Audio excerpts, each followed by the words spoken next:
Buccaneers, Patriots. Sunday night, Tom Brady going back to Foxborough for the first time since he played in Foxborough.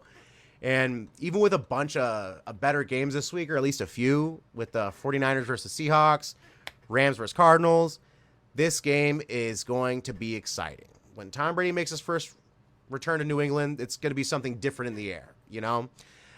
Some interesting points of this game. You know, does Bill Belichick know all of Tom Brady's moves?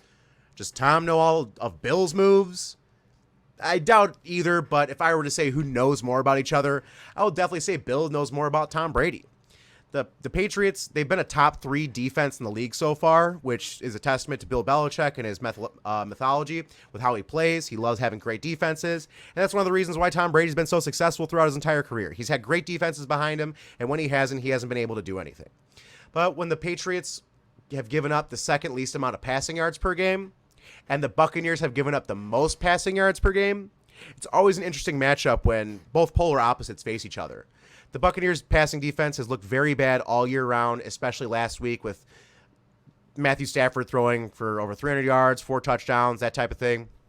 Regardless, this game has been circled on both teams' calendars since the schedule came out. Tom Brady, he only needs 68 passing yards to pass Drew Brees for the all-time record, and I swear this is all planned. It all seems rigged at this point, that they knew this was going to happen. They knew he was going to break the record. It had to be when he came back home to Foxborough and Patriots in New England. Anyway, the Bucs' high-powered offense, it's always going to score points.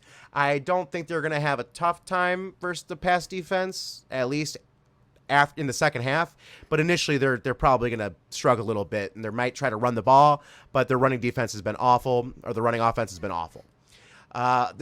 The under in this game, it makes sense to me. So the total points, it's 49. The under in this game, it makes sense only because of the strong pass defense of the Patriots. But they're facing Tom Brady. Tom Brady, he's thrown the ball more than any other QB this year. They want Tom Brady to get all the touches. Last week, when they were running the hurry-up offense in the final minute versus the Rams game, I have no idea why.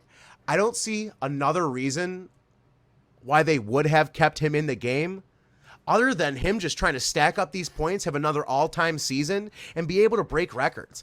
And honestly, it's cheap. He's going to be down in some games this week or this year, like in the Rams where they have no point in coming back, and he's going to still throw the ball. He's still going to try to get touchdown passes, get those yards. He's having an insane season so far, but it's kind of fool's gold, especially after facing the Cowboys in Atlanta in the first 2 weeks.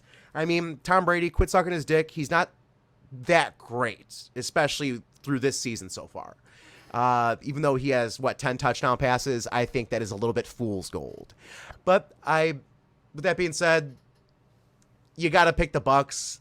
I would stay away from this game because I don't trust Bill Belichick versus Tom Brady.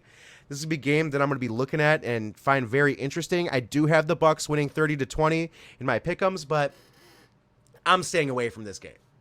It's going to be a great game to watch Sunday night. It's going to be electric.